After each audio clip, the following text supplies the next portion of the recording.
Mesela siyasını bilmem. Bugün 10. may mı? Tamam. 10. may 225. 425. Yani 425 damat maşinamızda kılıp ötken işlerini zor düşündüredi. Bakaları bilen aytadı. Assalamu alaikum baylar. Başlayalım. O ikili Başlayalım. Şu yerde bilmeysen.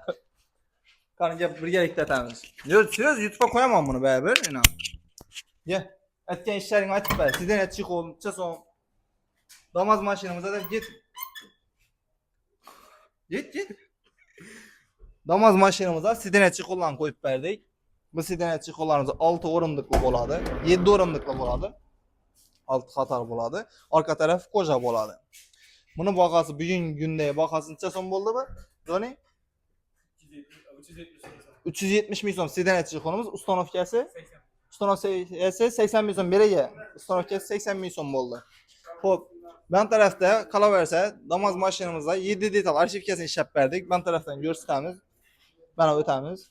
7 detal arşiv kesini işlep vergenimiz. Bunun bakası 300 milyon Ustanovkası bilen.